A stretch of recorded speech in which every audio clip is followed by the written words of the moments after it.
अस्सलाम वालेकुम स्टूडेंट्स। चलिए, इससे पहले हमने जो लेक्चर लिया था उसमें आपको बताया था कि स्क्वायर रूट 2 जो है उसको हमने प्रूव किया था। ये अब मेरे पास अगली एग्जांपल है कि स्क्वायर रूट 3 जो है वो एक इरेशनल नंबर है। इसको हमने मैथमेटिकली प्रूव करना है कि क्या ये वाकई इरेशनल नंबर है या नहीं है। अच्छा जी, ये फर्स्ट ईयर का मैथ चैप्टर नंबर 1 है, एग्जाम्पल नंबर है ये आपके पास 3। ठीक है। अच्छा जी, इसमें हमने सपोज कर लेना है इफ पॉसिबल, अगर हमारे पास मुमकिन हो तो स्क्वायर रूट 3 जो है वो इज आ रैशनल नंबर। ये कंट्रेरी सपोज कर रहे हैं हम, ऐसा होता नहीं है।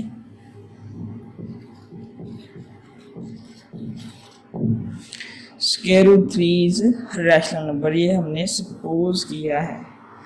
ठीक है।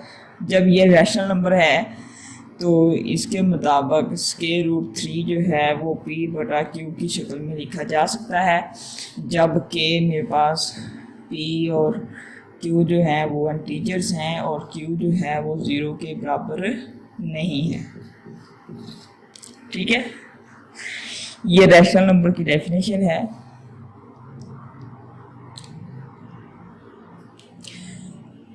नेक्स्ट हम इसको सपोज कर लेते हैं। नेक्स्ट सपोज एक और चीज सपोज कर लेते हैं कि p बाय q जो है इन इट्स लोएस्ट फॉर्म में है।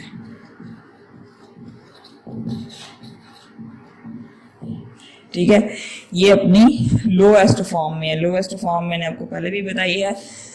तो यहाँ भी लोएस्ट का फॉर्म का मतलब ये है जो डिविजिबल ना हो। ठीक है, जैसे कि आप 3/5 है, 4/3 ले लें। ठीक है, 7/9, ये सारे जो हैं वो लोएस्ट फॉर्म में के रैशनल नंबर्स हैं। तो ये भी हमने सपोज कर लिया है कि ये लोएस्ट फॉर्म का एक रैशनल नंबर है। चलो जी, इस बात को आपने ज़हन में रखना है। ये एंड पे हमने इसकी कंट्राडिक्शन करनी है। इसकी कंट्राडिक्शन होगी तो ये प्रूव होगा कि स्क्वायर रूट 3 एक इरेशनल नंबर है। अच्छा, सपोज किया था हमने स्क्वायर रूट 3 एक इरेशनल नंबर है, p बटा q है। बोथ साइड्स पर हम जो है वो स्क्वायर ले लेंगे। इस इक्वेशन के बोथ साइड्स पर स्क्वायर ले लेंगे। स्क्वायर लेने से मेरे पास आ जाएगा 3 = p का स्क्वायर ओवर q का स्क्वायर। ठीक है, इसको थोड़ा सा हम मज़ीद मॉडिफाई कर लेते हैं तो मेरे पास p का स्क्वायर = 3q का स्क्वायर आ जाएगा मेरे पास। ठीक है, इसको हम मसवात नंबर 1 कह लेते हैं। ठीक है, यहाँ तक आप लोगों ने इसको अच्छी तरह से देख लेना है। कुछ भी नहीं किया मैंने, सिर्फ ये कहा है कि स्क्वायर रूट 3 एक रैशनल नंबर है। रैशनल नंबर है तो p बटा q की शक्ल में लिखा जा सकता है। p बटा q की शक्ल में लिखा है तो p q इंटीजर्स हैं और q 0 के बराबर नहीं है। ठीक है, नेक्स्ट हमने एक बात सपोज की है जिसकी एंड पे हमने तरदीद करनी है, जिसको एंड पे हमने कंट्राडिक्ट करना है कि p बटा q जो है वो अपनी लोएस्ट फॉर्म में है। ठीक है, ये अब हम इसको शुरू किया है। ये मेरे पास था पहली सपोजिशन से कि p बटा q की शक्ल में लिखा जा सकता है। उस दोनों साइडों पे मैंने क्या किया है, स्क्वायर लिया है। स्क्वायर ऑन बोथ साइड्स, मैंने ये दोनों साइडों पर स्क्वायर लिया है। 3 = p का स्क्वायर बटा q का स्क्वायर आ गया है। थोड़ा सा मॉडिफाई किया है, p का स्क्वायर = 3q का स्क्वायर। एक इक्वेशन मेरे पास आ गई है। ठीक है,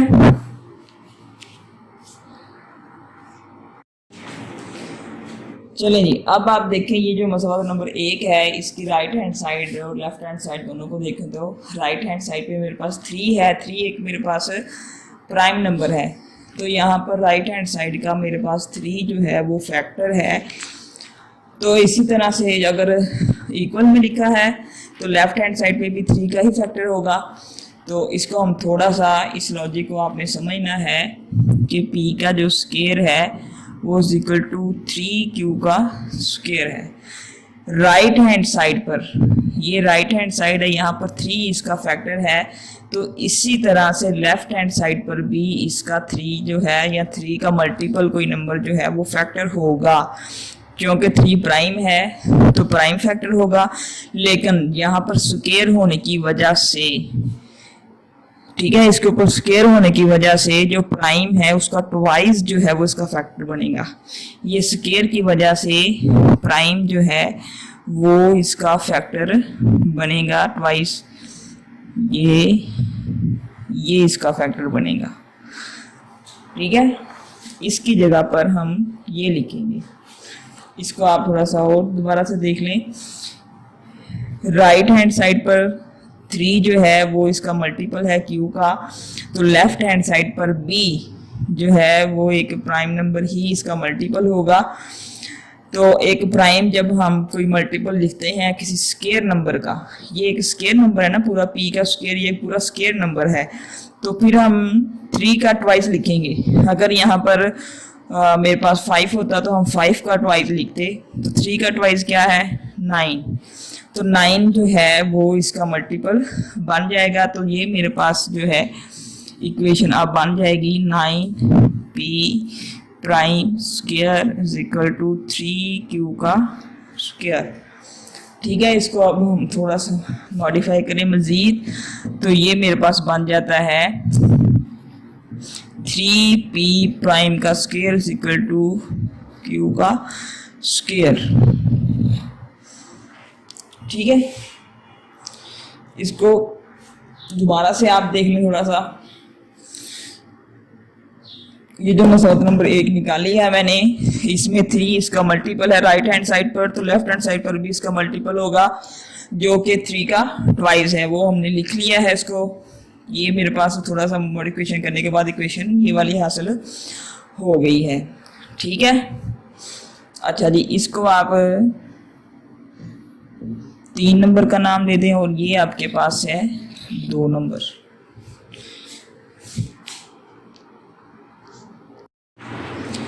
ये जो मेरे पास 3 नंबर मसावत आई है 3p प्राइम का square is equal to q का स्क्वायर, तो जो लास्ट में हमने लॉजिक इस्तेमाल किया है यहाँ पर भी वही आएगा। यहाँ फिर वही है मसला कि ये लेफ्ट हैंड साइड पर अगर मेरे पास 3 इसका मल्टीपल है फैक्टर है, तो इसी तरह राइट हैंड साइड पर भी इसका कोई ना कोई मल्टीपल या इसका तो फैक्टर होना चाहिए, तो वो 3 या 3 का मल्टीपल होगा कोई ना कोई।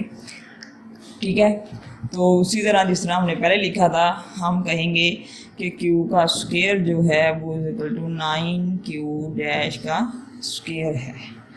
ठीक है, क्योंकि अगर किसी भी स्क्वायर नंबर का कोई प्राइम नंबर जब फैक्टर बनता है तो वो उसका ट्वाइस होता है, तो 3 का ट्वाइस 9 है।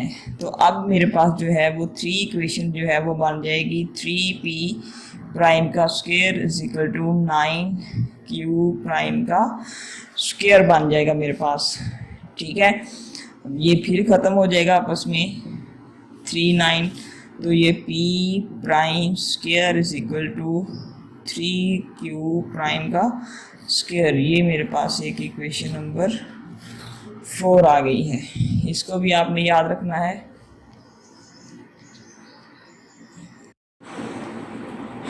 जैसे हमने अभी थोड़ी देर पहले यही बात की थी कि राइट हैंड साइड पर मल्टीपल था 3 और लेफ्ट हैंड साइड पर हमने प्रोड्यूस किया था, तो इसी तरह अब लेफ्ट हैंड साइड पर मौजूद है तो राइट हैंड साइड पर हमने प्रोड्यूस कर लिया है। तो 3p प्राइम का स्क्वायर ये वाली चीज़ इज इक्वल टू, ये मैंने अभी बताया है कि अगर कोई भी प्राइम नंबर किसी स्क्वायर नंबर का जब फैक्टर बनता है तो वो उसका ट्वाइस आ जाता है। तो 3 का ट्वाइस 9 है, तो 9 इसका जो है वो मल्टीपल बन गया है ये राइट हैंड साइड का। तो ये मेरे पास इक्वेशन बन गई है 3p प्राइम का square is equal to 9q prime का स्क्वायर। दिस इम्प्लाइज मेरे पास p प्राइम का square is equal to 3q prime का स्क्वायर बन गया है। ठीक है,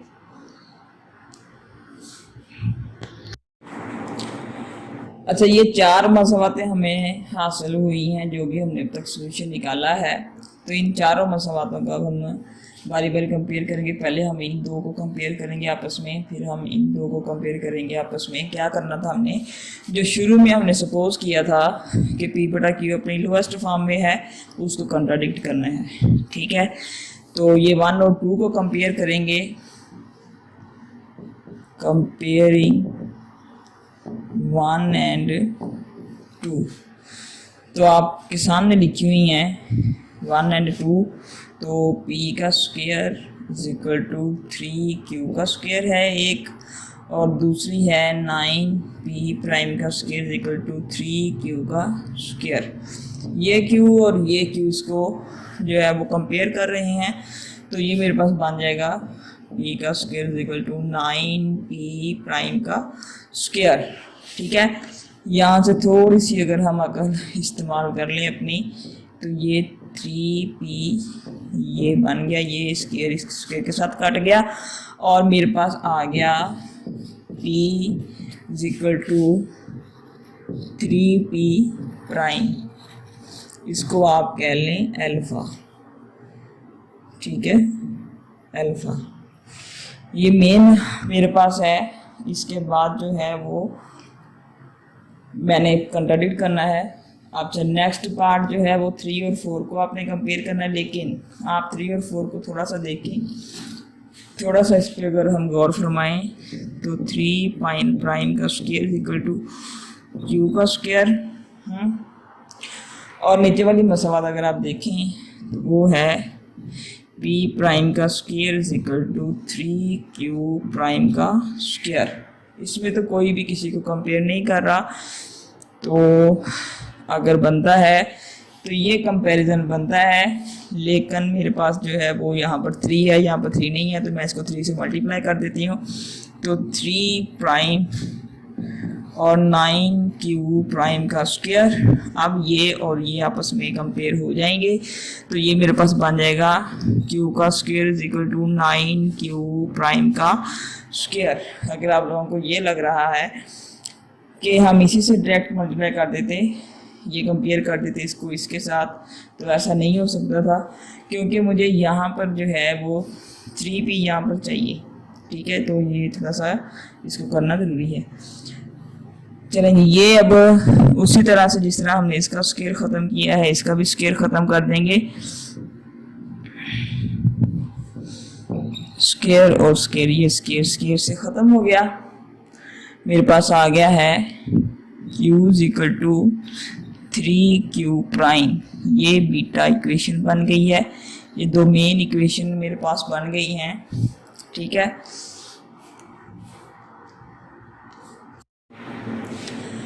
शुरू में हम आपको मैंने कहा था कि याद रखना है आपने इस बात को, हमने कहा था कि स्क्वायर रूट 3 जो है वो रैशनल है, कंट्रेरी सपोज किया था, और हमने कहा था कि p बाय q जो है वो इन इट्स लोएस्ट फॉर्म में है। ठीक है, चलिए ये p बटा q मैंने अभी निकालने हैं। ये मेरे पास q है, p भी मैंने भी निकाला था आपके सामने, आपने p बराबर मेरे पास आया था 3p प्राइम की। ठीक है, और q मेरे पास आया है 3q प्राइम की। तो यहाँ पर हम पुट कर देते हैं 3p प्राइम 3q प्राइम। मैंने तो कहा था कि ये लोएस्ट फॉर्म में है, लेकिन यहाँ आप देख सकते हैं कि इसका एक और इक्वल निकल आया है, जो कि इसकी लोएस्ट फॉर्म को ज़ाहिर नहीं कर रहा। तो जो मैंने सपोज किया था शुरू में कि p बटा q अपनी लोएस्ट फॉर्म में है, उसकी कंट्राडिक्शन हो गई है। मैंने सपोज किया था p by q is in its lowest form.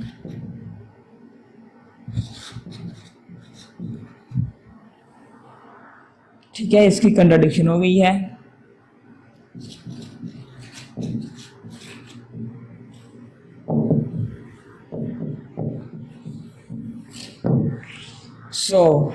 अब मेरे पास क्या है, p बाय q जो है, सॉरी स्क्वायर रूट 3 जो है वो एक इरेशनल नंबर प्रूव हो गया है।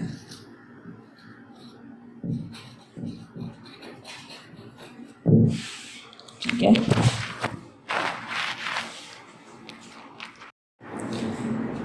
चलिए अभी हमने 2 एग्जाम्पल कर लिए हैं, एक मैंने पहले लेक्चर में, अब एक दूसरी एक भी हमने बताया कि स्क्वायर रूट 2 जो है वो एक इरेशनल नंबर है। इसी तरह स्क्वायर रूट 3 जो है वो एक इरेशनल नंबर है। नेक्स्ट हम जो है वो इसके 5 का भी कर सकते हैं, 7 का भी कर सकते हैं, up to so square root n तक। n जो है वो एक प्राइम नंबर होगा। शुरू में मैंने आपको बताया था कि जब भी स्क्वायर रूट के अंदर कोई भी प्राइम नंबर होगा तो वो एक इरेशनल नंबर होगा, क्योंकि इसमें नॉन रिकरिंग होगा, नॉन टर्मिनेटिंग होगा। ठीक है, इस चैप्टर में चैप्टर नंबर 1 है, फर्स्ट ईयर का मैथ का चैप्टर नंबर 1 है। इसमें हम नंबर्स के सिस्टम के बारे में पढ़ेंगे, जिसमें से कुछ लेक्चर हमने पहले रिकॉर्ड किए हैं और कुछ अब जारी किए हैं। इसके अंदर हम कॉम्प्लेक्स नंबर्स के मतलब भी पढ़ेंगे, कॉम्प्लेक्स नंबर क्या होते हैं, और प्रॉपर्टीज़ पढ़ेंगे रियल नंबर्स की। हम इसके अंदर जो है वो फील्ड के मतलब थोड़ा बहुत पढ़ेंगे। तो बहुत ज़्यादातर हम इसमें एग्जांपल्स करेंगे और कुछ ट्रिग्नोमेट्री का हिस्सा भी इसके अंदर करेंगे। तो अब तक जो हमने किया है वो ये 2 एग्जांपल थी, और मुझे उम्मीद है कि आपको समझ आ जाएंगी बड़े अच्छे तरीके से। अच्छा, अगर आपको फिर भी समझ ना आए तो आप हमें कमेंट करके पूछ सकते हैं, और हम आपको इसका फ़ौरन जवाब भी देंगे इंशाल्लाह। अल्लाह हाफिज़।